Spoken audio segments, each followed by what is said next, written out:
Good, good evening, friends, and welcome to another Friday forum. Uh, I have to admit that Adil is going to blush when I say that I remember him every time I sit at my writing table because this is what he has given me, which I use as a paperweight. And on my dining table is a very cute Farohar box, which I call my lucky wishing box. And I open it whenever I really need to make a wish. Welcome, Adil. We are delighted to have such a talented person with us on our Friday forum with Geo Parsi and Parzor. You have had a remarkable journey from Dadar Parsi colony and Don Bosco across the world, across the globe, and of course, it all started a long time ago when you don't remember, but I do, with Dr. Writer's chocolates. Good evening and welcome.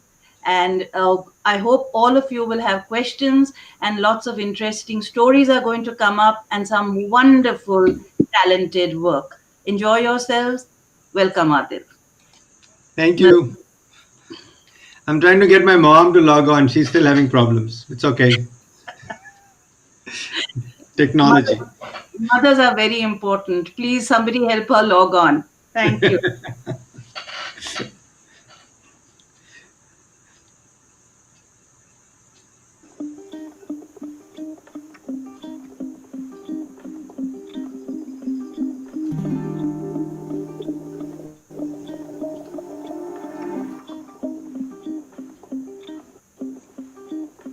Studio ceramics, as we call it, takes me all over the world for the sculptural kind of work that we do.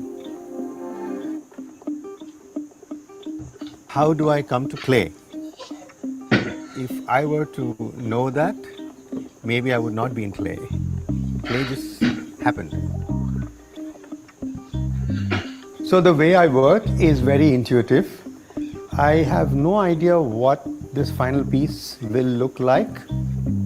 It's good that it's always a surprise. I am the kind of person who can never plan anything. The process is fluid and spontaneity is important because otherwise I lose a sense of what I'm doing.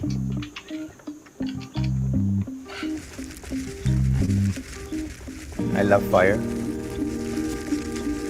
So when the glaze melts to the right point, it's something else. A wood firing, a soda firing is totally different because you are actually sacrificing everything and saying, okay, you do what you have to do. After 4 days, we will see what the kiln gives me.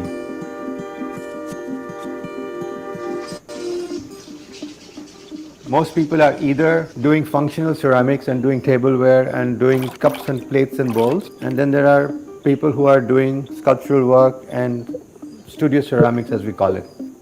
And I'm kind of bridging the gaps.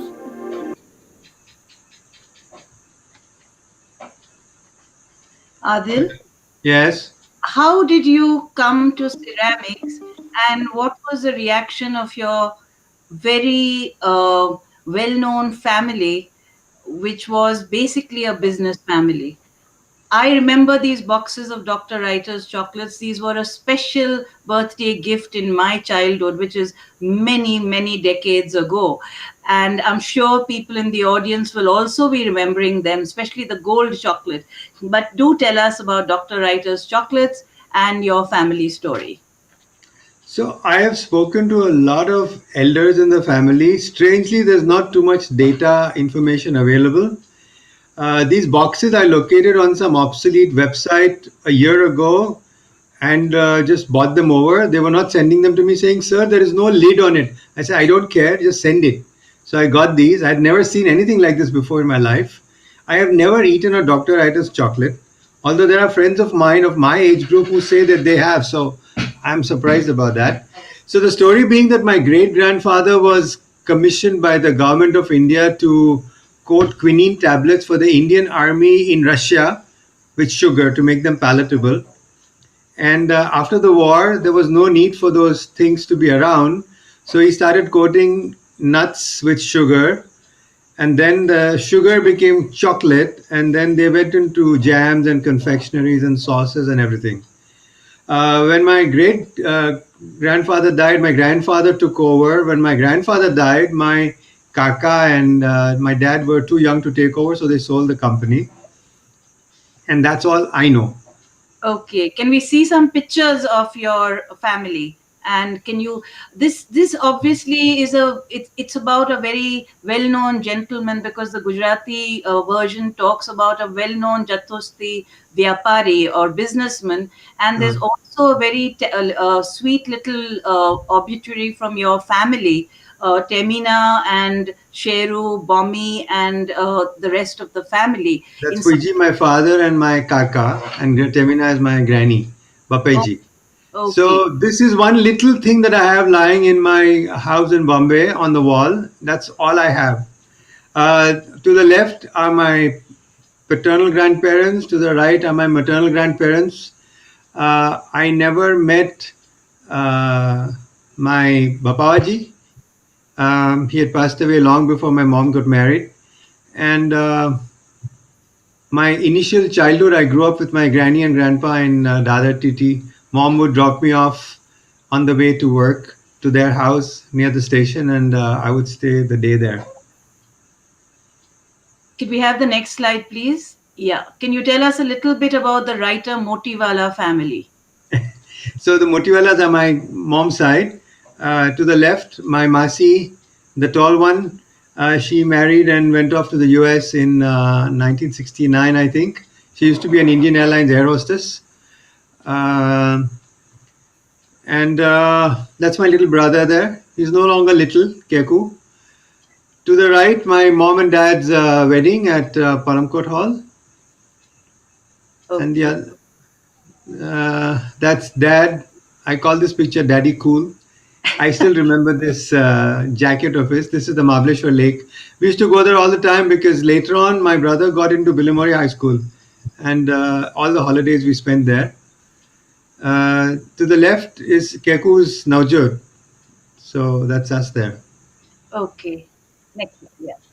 This is my Naujot, all my Naujot pictures. Uh, yeah, How good thing much? you made me dig them out just a few days back from the albums. You know, What? we have so much stuff in albums, and this generation is never going to have that a generation from now because of this stupid digital stuff. I keep telling people print your photographs and keep them because nobody wants to look at them on a computer, right? Well, if anybody has albums of these type of photographs, please don't throw them away. Parzor is collecting oral archives and photographs of the Parsis, and we are trying to jog your memories, as I think we managed to jog Adil's. Adil, tell me something. You started off as a Parsi in Dadar Parsi colony, and with your traditional Navjot, your journey to Auroville is pretty interesting. This is you, I think, at Don Bosco School. Am I right? Yes. Yeah, I think junior KG or higher KG or something like that. Yeah, And crazy, isn't it? there's a little gentleman in an admiral suit and a little Nehru, so it must have been some special occasion. And the next picture is something which I want you to talk a little about, because I never knew that even your generation studied the Shahnameh. Over Well, to you. we were part of the Dadar Parsi Colony Gymkhana, the Humawar's 11th CBTA group, and we were very active with all this stuff. So I was always in these elocution competitions and prayer competitions and all that. I'd die if I had to do that today. But yeah, we used to go to Kumiyanti's house and do the Shanama every evening after work, after tuitions, after dinner. We'd go for like a couple of hours every night and learn the Shanama. I mean, Can you fun still stories, recite, sad stories. can you I recite something from the Shahnameh? no, no, no, no, no, no, no way. No. Tell us more This about is it. Yeah. so then after well, I was being trained to be an engineer because my dad and Jimmy Jasia had an engineering workshop, JB Engineering Works. Jimmy uncle had three daughters. I had a younger brother. I was being groomed to take over the engineering workshop, which I never did. I somehow landed into architecture school and did architecture. I worked with Temas Kharegat and Hafiz at that time, who is his nephew, for a couple of years. Then got admission into University of Houston. Went to Texas, studied urban design and architecture there. Worked in San Francisco because I have family in the Bay Area. My Masi Masa's family is in San Rafael.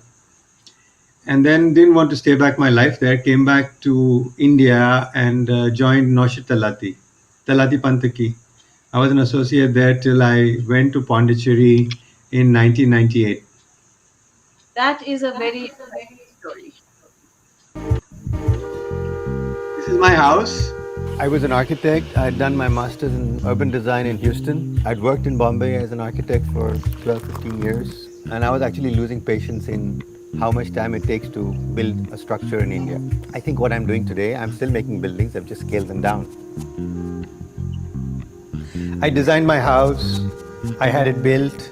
It's the only architecture I've done in 20 years of being a ceramic artist. Adil, tell us about the Parsi Connect with Pondicherry. I think it's a very interesting story. We have quite a few families in the Pondicherry Aurobindo Ashram, but I was never part of that. I did 2 years at Golden Bridge Pottery in Pondicherry and moved to Auroville.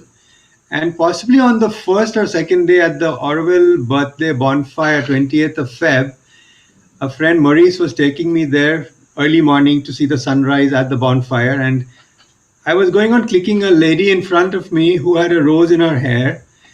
And turned out that that was Nargis Pesi Kaka, who has been living in Auroville from 1972 or 73 onwards. And it was so crazy that I was taking pictures of her without knowing that I was going to stay the first 6 months of my life in her house as a guest in Auroville. So that's Nargis much later. Sweetheart. This is her 94th birthday at my house. Gilles was always her boyfriend number one. I was number two. Astad was the visiting boyfriend. Uh, we had lots of stories about Princess Street where she grew up on and everything. I have so many videos of her all over the place on my phone. Someday we have to archive this because she talks of so many things then. When she passed away, I was in charge of clearing up her house. I found all these beautiful laces that she was like hoarding away in her cupboards. And she would not want me to do it, but I took them to my studio and I started making this series of lace plates. I started using these laces in my tableware. And this set has been commissioned by an architect friend of mine, Chana Daswate in Sri Lanka. And right now it's lying in boxes in Bangalore going to Sri Lanka. It's nice to use something that you can connect to, it triggers memories and things. So I like to use that connection in my work, even if it's just plain functional work. These are pieces that I've made at residencies abroad. The one on the left is a Buddha book I had made in Bali. To the right is a platter that I had fired in Shigaraki in Japan. Tell us a little more about how you went into large installations and how your Parsi Connect suddenly came into being. And there's a question already for you to speak about your solar energy in your home. That's from that. All right. So these images are a series of extremely large paintings I've done, largest paintings I've painted for a hotel in Whitefield in Bangalore, where they had the theme of the Bidri work, which is local to Karnataka area. So it's abstract, but it still has that feeling of it. I like to paint large, and I like to have paint that flows because it sort of gives you the same impression and the same look of my fired ceramics, which I don't have any control over. Even these paints, they flow, they go on the floor in the morning, it dries and becomes a different painting. I like that element of chance in my work. And these are barcodes. I've done a very large barcode for the Trinale, which we had in Jaipur, the first Indian ceramic Trinale. You'll see an image of that. This is at Gallery Art and Soul in Bombay at a show. I like to combine my ceramics and paintings together into collages. I call this the Crusade series because it's my crusade that people will pay any money for a canvas, but they will rundown ceramic saying ye to mitti hai, that attitude. So I combine the two, which you can't see here. I combine the two to make them look similar. Till you actually touch it, you don't know what's clay and what's ceramic, and the overall effect is still beautiful. So that's my crusade, to bring up the level of clay work in the country. I We Yeah. Could you Go talk a ahead. little more about this? And also, what you said is absolutely right. That is why we are so happy to have you here, because your family supported your dream and they never pushed you into being an engineer or being an architect. And I think that is something which our audience would appreciate and would have questions about, But especially today. I think that's a trait in the Parsi community. I don't think anybody gets pushed into anything except marriage. Luckily, I didn't get pushed into that. But yeah, my dad never said no to me joining architecture, in spite of giving my IIT exams and everything and waiting for the results. I never got in. That's a different story. But architecture happened. It had to happen. My neighbor Firuzi Anjirbag had given me the Fountainhead to read one night, and in the morning when I finished that book in one night. In the morning, I opened the Times of India. There was an ad for the Sir J. College of Architecture admissions entrance exam. So I asked Dad. He says, "Yes, of course. If you want to do it, do it. Then decide." So that's how I got into architecture. But isn't there another story also about why you had to go to Sir J.J. School of Art? Yes, yes. So my mom was in the JJ Commercial Arts. Even when she was married, she was still there. She was finishing her course there, Applied Arts. And the day I joined architecture, she spoke to me on the phone and said that, I always knew you were going there and not going into engineering. So I said, how come? She says, because I was walking around the campus with you. I was pregnant with you and walking around the JJ campus. And I told you that one day you're going to come to study here. Isn't that weird? I hope she's online now so she can hear her stories. I don't know. I hope mom's online. I don't think she can even put in the comments, so it's fine. This is the big barcode that came to Jaipur for the Trinale. We had a stunning ceramic Trinale put up by friends, and this was one of the pieces selected to be there. These are large paintings, again, sand paintings. I'd done Sand and Sea series for a show in Goa, influenced a lot by the gatepost of the Parsi colony, the gatepost that we see in Goa, and the gatepost in Colombo that my friend Shana wrote an article for this catalog about. So you pick up things and there's inspiration everywhere. Lakshma Gaud, the celebrated Lakshma Gaud, came over to my studio through another Parsi connection, Sarla Banerjee, who runs a gallery in Chennai. And the second time he came just to work with us, and uh, he managed to get a show with Dariba. So we did a show at Pandol, and Khosher and Dariba hosted us for that show. Was a was a landmark show for me in my career, to be with Lakshmaji on the same platform. Uh, I was making the ceramic work that he could use as canvases to paint on. Influenced by him, I was the centerpiece. He has painted the one on the right, the red lady. I have done, so that you can see the influence. You see, so that's important for me. I like to work with people from other fields also, because they come with no fear. We as ceramic artists are trained with certain things, which we find hard to let go. And someone like Lakshmaji just comes and starts breaking all the rules. And I have to tell him, no, you can't do this. But we came up with a very beautiful show. And thank you, Dariba and Kaushik, for that. Um, so the one on the right is vintage Lakshma Gaud. The one in the middle I have made, and he has done some drawings, some geometrics on the side, which you can't see. The one on the left is, again, typically his aesthetic of the goat and the lady. We flew down Ray, my teacher, Ray and Deborah from Golden Bridge Pottery, for the show. Uh, I consider them to be my Pondi family. Well, I'm so happy that it's a happy picture here because your mother is online and she's very happy to see you talking. Oh, And she is good, good, good. That means your girls did the right thing. So this is Fali, Zarina Fali Mehta, and Dadiba. I think they're cousins, so I've been told. And we had a very beautiful looking show here. Very happy with this.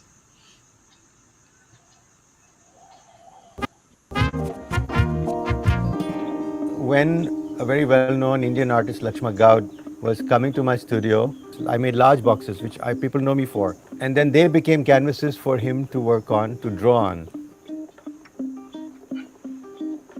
He brought me out of my hibernation in the drawings that I used to do in my paintings, and I got that into my clay. So that's all about collaboration. You have to you have to be open to it to receive it, and then when it comes through in the work, it's beautiful.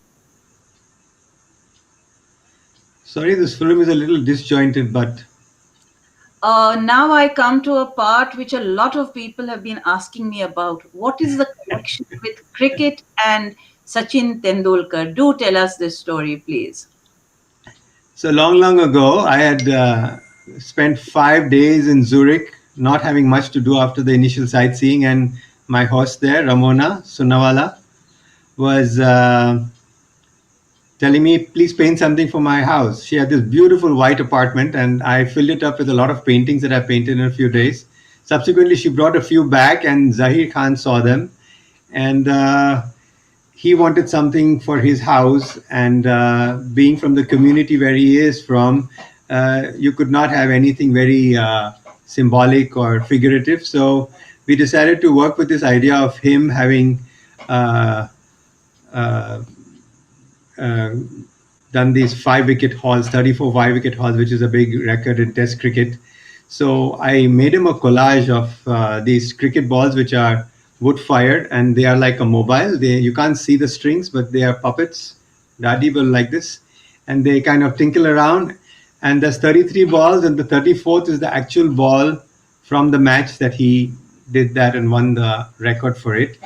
So that's how I was at Zahir's house, and subsequently, he called me up several years ago and said, listen, we've done some work with you before, but now do something for Sachin Tendulkar. He's retiring, and the Indian cricket team doesn't know what to give a man who has everything in life. So, what do you think we should do? So, we came up with this idea that all the players that Sachin has played with, past, present, and the youngsters, would email me one image of all of them with Sachin, if they had it, or they would have to get it without him knowing it. And my inbox was flooded from the who's who of Indian cricket. And they were fabulous pictures. I put them into a collage. I photoshopped the whole thing, printed it on canvas. Anjali, his wife, was a lot in touch with me. It was a secret program. He was not supposed to know. She sent a lot of personal pictures. And then I paint on these canvases typically. I call it painted media. And it becomes very painterly. And there are iconic images of Sachin winning the World Cup and being carried and hugged by uh, this one here, Yuvraj. And it's in Sachin's house. And my carpenter installed it without my knowing it and called me one day, Sachin साहब के घर में लगा दिया दीवार पे. So it's there. And then following that up, a couple of years later, I got this call from a random unregistered number. It sounded like Sachin. And he says, I really like what you've done, and I want you to do something for me which is very personal for my house in Khandala. Only family images with family and my coach and stuff like that. So this was the second mural that I did. This is also about 8 feet long, and it's a triptych, and that's the cricket connection. Well, so I'm in very good company because I also have Adil in my house. Adil, tell us about your return to your roots, because I discovered you personally through Everlasting Flame. And I am extremely happy to see that you've actually rediscovered your roots. I would like to know, and I'm sure the audience would like to know about that journey. Well, see, Shanaz, I am not a very holy person, if I may say so, but the religion has been taught, and it's inside you. I mean, you cannot forget that. You cannot forget the prayers; they're all there. Um, After my father passed away, I got a call from Kersi Limbatwala, who I didn't know, saying, giving me condolences and stuff about that because they were very close.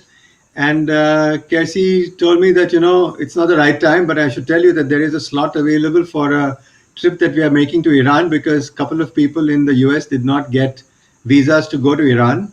So we are looking for two people to fill in these spots. So I said I would love to come, and I don't think there's a problem. My dad don't is not going to mind from anywhere he is right now. So I joined the group.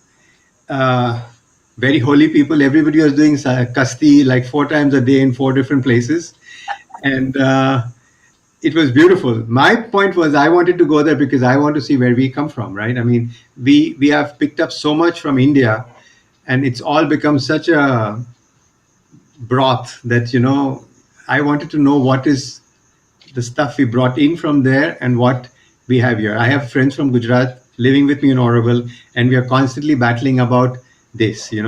Everything that we are doing, they're saying we have learned from the Gujaratis, and I say no. This is something I got in from Iran.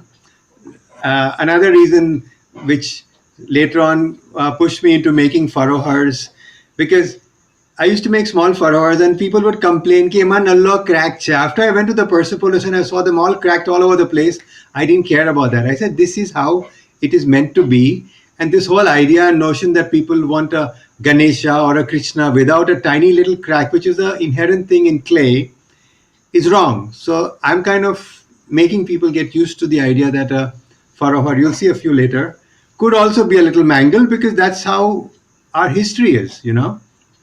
The Persepolis was mind blowing. And now you can tell us about the Cyrus tomb. Actually, this is how I got introduced to Adil. We were doing the Everlasting Flame, and we wanted a specially commissioned tomb of Cyrus. And of course, God bless Adil, he worked pro bono for us, and I had to make him do lots of pro bono things for us again. But what impressed me was Adil's take on the tomb of Cyrus. He said the tomb is not important, but the message is important. The message that I am Cyrus, son of Cambyses, king of the world, etc., founder of the Persian Empire. Please let this little cover remain over my body. And I think the modesty and humility and the way in which Adil expressed it, we can't read the whole message here, unfortunately. This was a great hit at the Everlasting Flame, and it is proudly displayed in the Parzor headquarters. Thank you, Adil, for this. Welcome. It was nice because we had to do some research on this, and the text behind Ramya sent it to me from Parsi colony. Uh, I wanted it in the original text that it was in a clay tablet, but nobody has that. There is no record of it. There are no drawings of it. But this translation Ramya sent me, and that's what I have used. I would have loved to do it in the original language, in the original script, but there was nothing that I could find. Nobody knew about this. But when we went to this tomb, actually, our group, we were expecting something, like you're expecting the pyramids. But this was such a small little house. It was so sweet, that it it takes you to a different dimension. That this man was ruling more than 2/3 of the world at that time, and this is what he made for himself. You know, parallel lines of history when the pyramids were being made and the Taj was, all these sort of things happen when people die and they make these huge mausoleums. And here, this little thing. Did this, in fact, this whole trip make you more aware of your heritage, Adil? Because I think from here to the chalk dabbas to the Farohar boxes, my treasure wishing box, tell us about this, and of course your famous red dot. So the Red Dot series started because I was at one point invited to my first international show in Australia in 2007, 2008 by Janet Mansfield. And I was thinking that my work is very contemporary. It doesn't look Indian at all. So what would I need to do to get some Indianness into it, to get something from here that I'm taking there? Otherwise, why am I taking it there? I started at that time. I was shooting a lot of street photography of roadside shrines in South India, where the lady is doing her morning puja and doing the kolam and doing all the smearing of sandalwood and turmeric and red and yellow and orange and everything without anything in her mind that she's doing something arty. It's faith, and that's what she's doing every day of her life. And those images were so strong that I said, for me, it's the red dot that is important. And that red dot also, of course, is with us in our Tilo and Parsi Zoroastrianism. So I said, let me try to get this into the work, which is what took me about 5 to 6 months to get. My staff was fed up because red is a very difficult color to get with this matte, dry look in high temperature ceramics. And finally, I was at a point where if it doesn't happen in this firing, I'm going to put poster color on it. But we opened the kiln and everything was a red dot, and everybody was like, so that's how the red dot series started. And now it's become such a thing that it's become my thing. And a lot of times people tell me if somebody else is using red that they are copying you. I said, no, it's not my copyright. It's a universal thing. People understand it. So from that, also because in Auroville, when you're staying away from your roots and you're living with other people who are also away from their roots, you somehow tend to also want to connect to where you are from to set up some sort of identity. And like I said, I'm not a holy person, but I try to delve into the roots of what we are. This box, I've made a tiny little box like this about 3 years ago, and I didn't give it away to people who wanted it because I said, no, if I don't keep seeing it, it won't keep telling me to make it. And just now during the lockdown time, I started making these. These are initial samples. You see, they're different colors and stuff. I'm trying to figure out how best to do this. I see this as a backlit panel and a wall covered with these dabbas with just pinhole lights coming through. I'm looking for a very rich Parsi uh, person to commission it for me. But Uh, you instinctively picked up every symbol, the rooster, the fish, as well as the this pomegranate is or this is nut. an upside down crown. Also, it's a crown. It's the Apri Ranino crown. You know. The good British influence in Yeah. our Yeah. lives. Well, Yeah. I think this is an amazing idea. So anybody who's watching, please do tell the Tatas and the Godreges to think of this big ceramic. My friend Kayomi, engineer, who's also working a lot with the heritage part of Parsi colony, is has been sending me images of the chokna dabbas that she has in her house. I would love more people to send me pictures of original chokna dabbas. Please don't throw them out, and don't buy those plastic ones. And if you want to throw them out, I will have them picked up from you, because those original ones made with that tin metal and rusted and horrid now are collectibles for me. Okay, I'm this mad collectible bawa, and I'm happy to have them, or at least send me images, because this is these are things that you so get used to seeing outside your door that it doesn't register in your mind, and then when you see them saying, yeah, I remember this boy on somebody's wall also has a vase and things like that, so I'm Yeah. working on this. Let's see how this goes and where it goes. It's still in the initial stages, but it's getting such warm feelings from people that I'm happy to carry on with this. Well, at this point, let me tell people that the oldest chalk dabba I have heard of was in wood, but somebody threw it away. So I do hope people do not throw away things. Wow, I can tell Now, my friend to make it in wood. I'm taking you into your story about how we got everything from India and we got nothing from Iran. And as we've been discussing, these are sugar cones from Iran, and it symbolizes the mountain of life. And you have to climb the mountain of life. This is our traditional symbol from Iran, and essentially, may the base of your life be sweet, and may the tip of it, sorrow is inevitable, may the tip of it be narrow, the sorrow be less, and the happiness be more. And in some of our later things, you'll see that may the sorrow fly away like the little bird. The bottom part is the sofre from Iran. And when we Parsis became rich traders with China, we began making these in silver. And you, of course, have taken them one step forward and made them in ceramics. So you can tell your Auroville friends that this is actually from Iran, along with the fire and the lots of things except the kankudani. Go on, Yeah. Adil.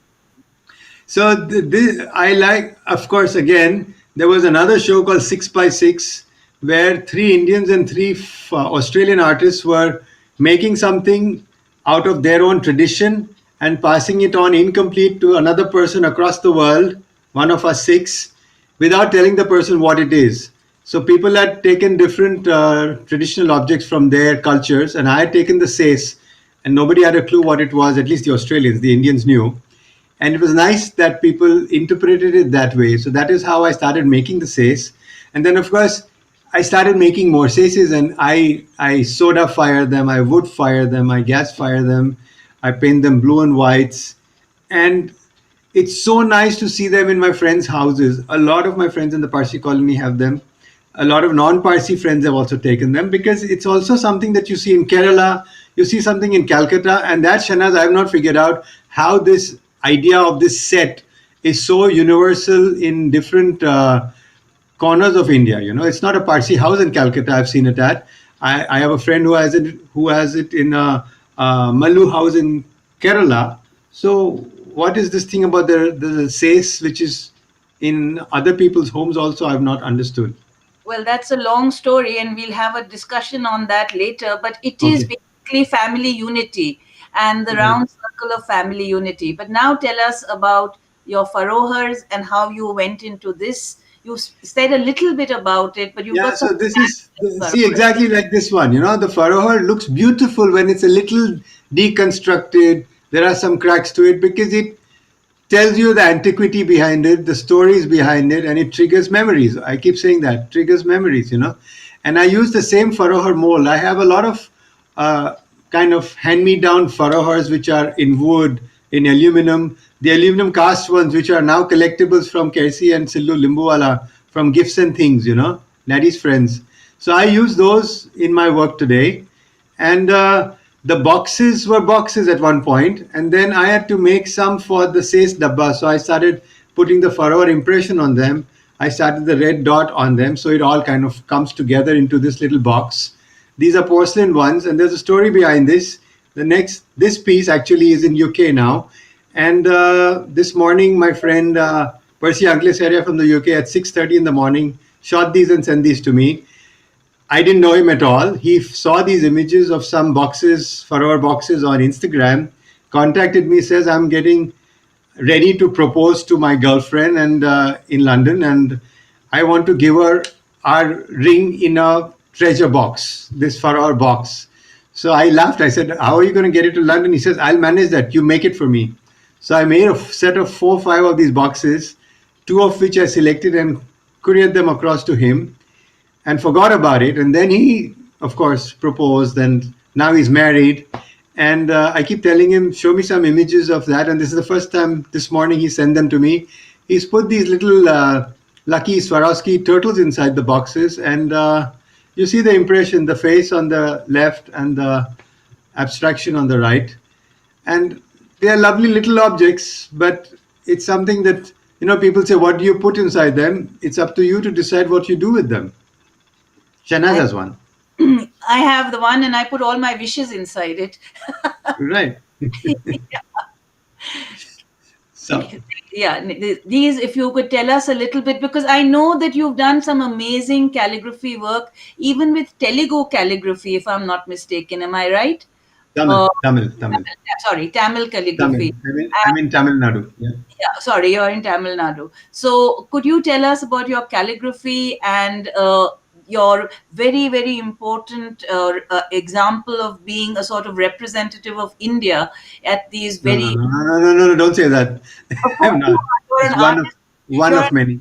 you're an artist in residence across the world, carrying Indian tradition, Parsi tradition. Do tell us a little about this. So these pieces were made, for example, in Japan. I was in Japan. I had won a residency for 3 months, everything paid. Can you imagine 3 months in Japan, fully paid? I jumped at it, and I had a lovely time there. during which time I learned the art of Shodo calligraphy from a very old 90 plus year old lady through a translator. And I always thank her for that. And she showed me how to use the brushes and the slips and the glazes and inks that they use and stuff. So that still comes into my work in various ways. I scribble a lot. If you see the text across in the platter in the back, my name is writer. I write. Yeah, I write on my things. They are not things to be read, but it's the idea that some people can use a brush and paint a flower. I scribble. I write, and people try to read it and tell me if I don't know what's written there, I won't buy it. I said, I'm sorry, I don't know what is written. Whatever was there at that time I was making the piece is on the pot. Sometimes you can read them. There's Pink Floyd and there's stuff on it, right? There's also a lot of Sri Aurobindo Savitri because that's beautiful, the poetry in that. So things find their way into the work and somehow manifest themselves. Um, Tell us about then and the Parsi my hoarding mom habit. should talk about this. Yeah, no, no, the Parsi hoarding habit, which all of us have, but you have in particular. This is not my hoarding habit. These are things that my mom has been hoarding all her life.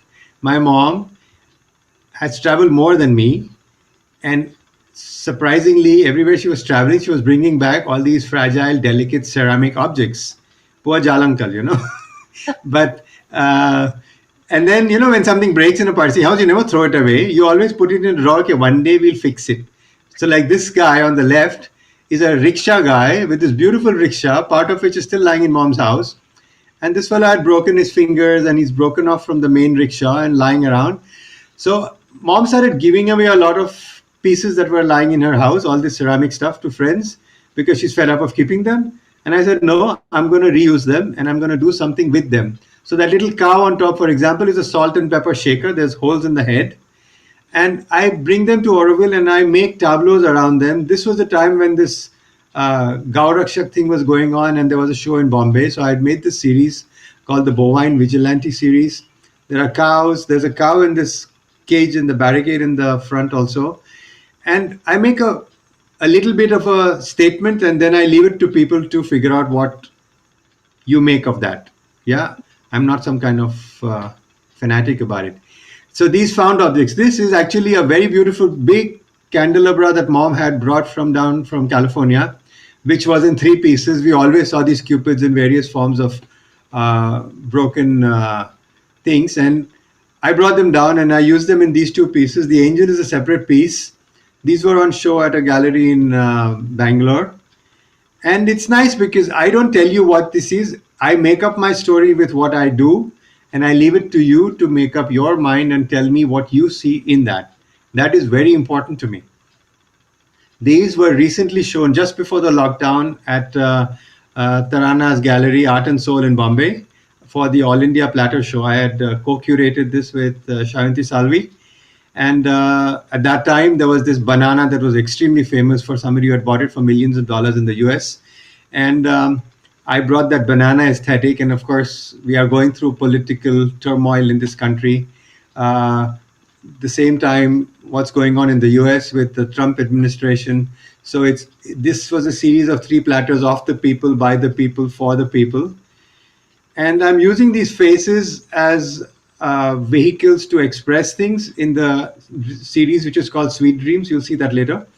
So they found their way into this. The red dot is also there. And this of the people, by the people, for the people is a commentary on what's going on, not just here in the world. It's a little edgy. It also has these strange European figurines on all three of them, which are from mom's collection. Mom will probably know where they are, and they are all different colors because once you fire them, they become completely different. So that's how this Parsiness of hoarding things actually comes out and somehow works for me. Adil, tell me something. You've been doing this and you've got lots of people who want to come and visit you in Auroville in the chat box. And so obviously you're going to have hordes of Parsis and others descending on you. Tell me, how does it, for a young person who's creative, how does that young person make his creative passion into a viable life, a way of living a life? See, the first thing is if that everybody who wants to actually come to Auroville lands up here, I am in big trouble. Yeah. It's on everybody's wish list. But having said that, everybody's welcome. We don't have a store or something. We have a lot of boutiques around. We don't encourage people to come to the studio because it's a working space. And every day I get emails and WhatsApp messages and calls for people who want to come and study. I don't teach ceramics. I break too many rules. I keep telling people you need to learn the rules, not break the rules. Break the rules later on in life when you know what to do. So for that, there are places where you can study ceramics in Auroville and Pondicherry. Come for that. Of course, it's become the ceramic hub of South India. There's Delhi Blue in the north, and there's Golden Bridge Pottery in the south. We work a lot for customized tableware for restaurants. The one on the left top is was done long ago for Rishim Sachdeva for Olive Restaurant, and the blue set went to a friend in Sri Lanka. The one on the right I recently made for a friend Vivek in Orville. So I love to do tableware. It's sort of also the I try to break the idea that every piece has to be industrially made, looking the same. So the sleight of hand is shown in everything. I can also never make anything look the same. Like if I make 6 cups, they're all different, but they form a set. This is a set that Chana commissioned me to make for his 20-seater dining table in Colombo. This is in my garden here in Auroville before it got packed off and sent there. And the next slide is what he does with it in Sri Lanka. Look at it. It's how you see something and you interpret it your way. This was so beautiful the way he had set up the whole thing. It had a completely different life. And that's nice to see. This was for the All India Platter Show, porcelain show in New Delhi, Delhi Blue Pottery Trust. I did a series of porcelain pieces, which I don't normally work with. This is imported Chinese clay, which I call the UFO series, the unidentified freaking objects, because I just didn't know what to call them, anyways. So it was fun working with porcelain. It's a different medium from what we are used to. We work with a very hardy, rugged stoneware. So that was from that show. Yeah, tell us something about these. And by the way, we've already got Heta Pandit telling us that she has 100-year-old chalk boxes and she's going to send you pictures. Heta, please send us pictures also. We'd love to have that. Lovely, And lovely. there are lots of people asking how can they order, so that we'll discuss later. But do tell us a little bit about these amazing residencies in all parts of the world, Adil. The ceramic field actually is very sharing and caring, and I'm sounding like Sushmita Sen. Okay, yeah. um, it's not like in architecture or in paintings. People don't share as much as I feel that people share in the world of clay. Maybe it's something to do with the clay and all the cliches that go with it, but there are a lot of opportunities for artists of various levels and various skills to travel. And if you tap into that and become part of that nexus and that little group of things, you can go far and wide with clay. I have done several residencies all over the world. Most of them are invited because I can't pay for them, and there is funding available all over for these sort of things. This is Barcelona, 2016. Below that is one of what we call the cool tour at a village called Pudukkottai, where they have these large INR terracotta horses in South India. All the foreign artists who come down for the workshop, we take them for a cool tour when the kiln is cooling for 4 days. So this is Jack Troy in the middle, and that's Ray Meeker and Deborah next to him, and friends. Um, so yeah, this was La Meridiana was in Italy 2 3 years back. We were all supposed to meet again in Finland this year, got cancelled, got pushed back.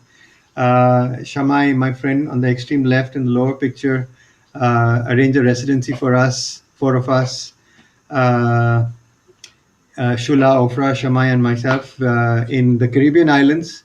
We got the local kids involved in making a very large wall mural where we made 2 tiles for all of them, large tiles, and one was do whatever you want on this tile to show us who you are today and what you want to do, what you see yourself 20 years from now. And it was stunning. It was beautiful. All the stories and the dreams that the kids have and how they express it in clay without knowing how to use clay because they are not clay people. There there are questions which are coming up, hundreds of them, but I must tell you that somebody has commented and said your mom is a great artist too. So we are going to take these questions later, but there's a very interesting question which I'm going to bring up here. Of course, Firozi, Dr. Jimmy Medora want uh, different things, Ashok Farohars, and all sorts of things. But there's a very interesting question, Adil, which I want you to take up before you move into the treasure hunt, if you don't mind. Sure. Sundari Subramaniam Pujari has said, you are a creator of amazingly beautiful objects. But are you basically against a concept of decluttering since you have talked about hoarding of objects? I would like you to take this very interesting question and look at your own self, your life, and what do you feel about clutter and declutter in this time when we all have this minimalistic concept? You see, this house I'm living in, I actually built my house, my only architecture I've done in 20 years of living in Auroville, because I was living in a small apartment and earlier in a hut that my father could not stand the word. And just to, because I'm a compulsive collector of ceramics, I collect clay pieces from friends and people I don't know from all over the world. And I don't bring back toiletries that weigh down my bags. I bring back clay objects from people, and then you have them under the bed, inside the laundry room, and everywhere. So I built this house to actually showcase my clay work, not just mine, everybody else's. And if you call that clutter, that's fine. It's a matter of conjecture and personal point of view, but it's genetics. What do we do? We are Parsis. We hoard. I mean, what do you do? We are hoarders. Every Parsi house, Nargis's house, a small one-bedroom house in Auroville, a small apartment, took me a week to dispose things off. And I found such beautiful things there. And that, despite being after her for the last 5 years of her life, Nargis, let's start throwing things out. And we were throwing things out. So God help the person who has to clear up my house. No, But that- I don't see that as clutter. You see, I see it as inspiration. You see something beautiful. You are not going to make it like that, but somewhere in your mind, it stays back in your mind and comes up in a different form, in a certain way, in a different thing. It doesn't. It doesn't. It doesn't mean that you're copying somebody's work. It means you're influenced, and that is very important because influence is important. It's not a copy. Then you also collect it because you like to live with happy things and fun things around you. I cannot stand all these current modernist paintings where all these faces that look like somebody's torturing them. I wouldn't want to wake up in the morning and see that. That's why my paintings, I call them happy paintings. You have to be happy with them. And in the abstractions, you will start seeing forms and things which will do something for you, and you will see it as a different thing every day. It's not just this face that is in agony all your life looking at it from the opposite side of your bed. So so does that answer your declutter? I don't think I'm cluttering. I think I'm collecting. that's a nice way. Tell us more about this beautiful mural. It's intriguing and it's huge. So I do a lot of architectural murals because during my days as an architect in interior design in Bombay, there were just a very few handful of people who used to do clay work for architecture in use that I could use in people's homes. And whatever I got artists to do, most of them had no clue how to hang it, how to fix it, how to do the installation part of it, and that would be dumped on the architect and the interior designers. So Ruby and I, when we were doing things, we realized that people don't have a clue how to install stuff after they make it. On the other side of the fence that I am now, I am making all these things for friends who used to work with me or other architects who want work done in their places. And because I am an architect, I know what a space would need. And I do a lot of work as installations, as murals, and things. This one commissioned by Shanawaz Barucha, Bamcham friend of mine from Dara Parsi colony days, and she's now a leading interior designer based in Bangalore. She showed me one small, insignificant little picture of some cluttered up things on a wall and said, I want you to make this whole wall like that. And it started with that as the inspiration. Just, like I'm saying, there's inspiration everywhere. And this is what it turned out to be. That's Tosha Parmar, my on the job, my intern at the studio. That's Shanawaz on top. And the client was horrified when he saw the things coming out of the box because they really didn't know what to expect.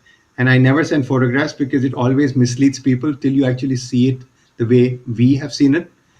And then, of course, after 5 days, he was very happy with it, and it's quite impressive. And thank you, Shanawaz. It's a lovely piece, and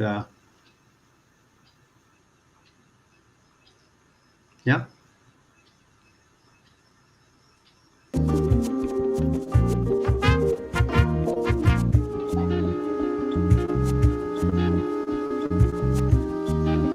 On one side, I have made these very large clay paintings, and on the other side, I'm working in my studio on these small figurines, which are the Sweet Dreams series. I am happy with what I'm doing, but for me, it is important that it registers, it makes someone stop and look, whether it makes the person happy or sad or freaked out or creeped out. Really a very personal thing. What you get is a very individual experience.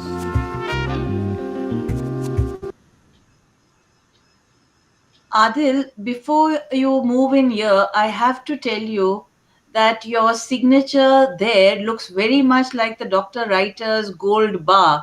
It just struck me to have seen this many times. So I think your genes are telling. Do tell us about the Sweet Dream series, because I know on Facebook a lot of people have been very troubled by these objects you have created. It's Okay, so the Sweet Dream series actually used to be called the Creep series when I started making it because it was creeping out people. It's a small mold. I like to use abandoned objects, and I'd found a friend of mine in Australia had long ago, like literally the first time I went to Australia, given me a plaster mold of a doll head, which I had used for a while and then left it around.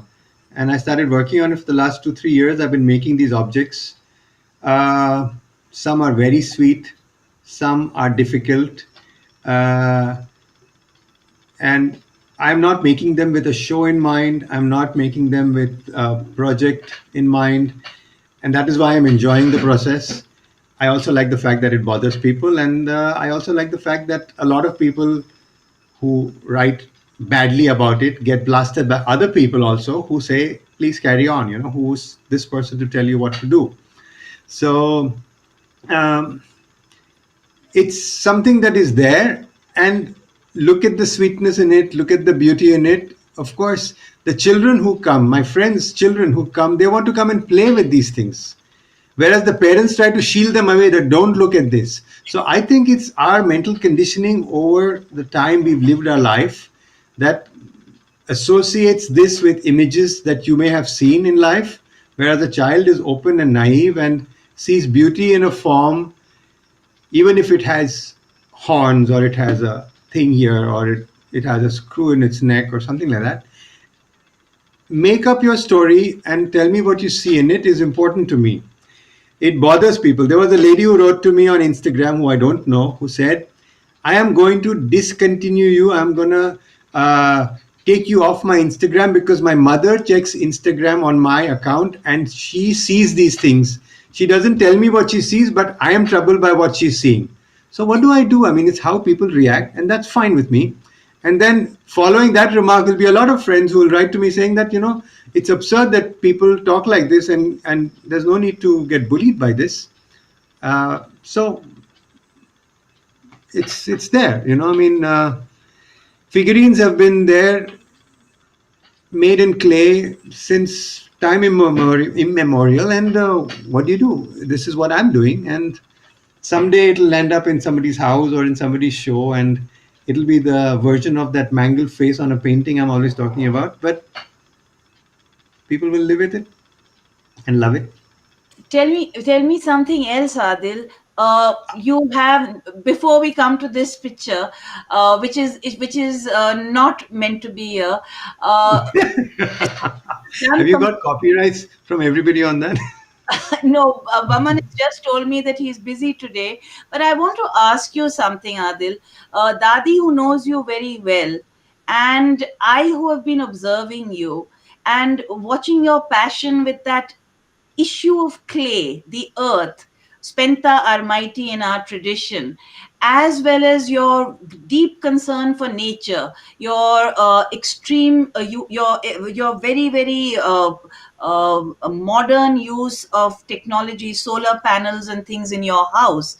Is all of that linked with something in your inside you, something, your respect for the world? What would you link that with, your Zoroastrian links, or is it something which you've just imbibed and what you like to? What have solar panels got to do with any of this? I We think live in a community where we are a little more conscious of our environment, and if you can afford it, put up the panels in your house, and you'll never have a power cut in your life, which a lot of people here have to face because we are on a rural network. So it's just being a little uh, good to have solar panels. Right now, if there's no power going off, it's because I'm on solar right now. Besides that, what am I supposed to be saying? I'm sorry. talking about your feeling for the earth, that armai spenta armaiti, the feeling of this earth mother. You don't step on her rudely, you walk politely on the earth. It's in every tradition, and you Yeah. brought together so many traditions. So tell us a little about this before we go to that naughty thing at the end. Come on. No, it's just clay, and clay is such a thing that you have so many cliches about working with clay and working on the wheel and centering yourself, and everybody says that. I'm not getting into that, but I think something happens when you work with clay as a medium as opposed to just something else that you use as a medium. And I'm happy doing what I'm doing, but I don't restrict myself to only clay. I work with a lot of other mediums. If a client is commissioning me to do something with metal and clay and canvases, that's fine. I'm right now doing a very large mural for somebody in Bhavnagar, which is a combination of my paintings as backdrops to ceramic work that we're doing in front. And it's good not to be narrowing down to just one medium. I consider myself an artist of everything, and whatever comes along. There's no problem with that. I'm happy to investigate that side. There's a question which I'm going to put to you, which is from Marazban Zaiwala. After you, has anyone from the writer family continued your traditional work? I presume it means chocolates, or does it mean, I'm not sure, Marazban, what you mean by this. Is it the chocolates, which I would love to have back because they were absolutely delicious, or is it Adil's? I'm sure you have interns, Adil. Can you talk to us a little bit about the interns and the chocolates both? Uh, so there is somebody I connected because of your talk, Vaman Apte, who is right now supposedly the current owner of Dr. Writers.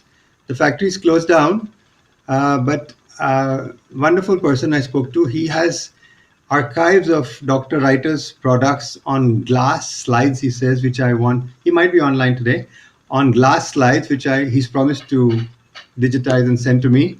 Uh, when we, as a family, sold off Dr. Writers, that was the end of it. That's why in the last two generations, there's very little talk about it. And all I know from my grandparents was that the first hoarding that came up in Flora Fountain was near Jangir Art Gallery, where 5, 6 Goragaris used to get piled up together, taking a circle. And there was a hoarding on one of the old buildings there which said, "There is no jam like Dr. Writer's jam." Can you imagine that? I would love to see a picture of that, but it's just there in people's memories and stories being told. So no, Well, there's no chocolate anymore in this family. We grew up with Cadbury's because my kaka got into Cadbury's as a profession later on as we were growing up in a joint household many years ago.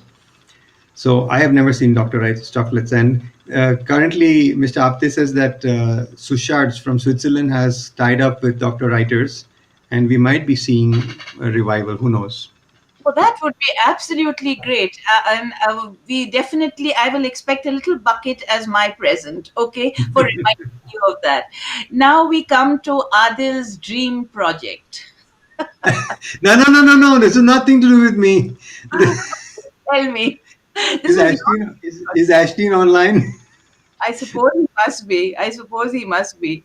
Tell me So about. we were one day discussing something about long back about the World Zoroastrian conference in Houston, I think at one time, and something about taking the furrows and things there. And I said, why just me? Let's round up a lot of us. There are a lot of A's in this thing, and do a group show and find a curator who will handle all these mad parties together.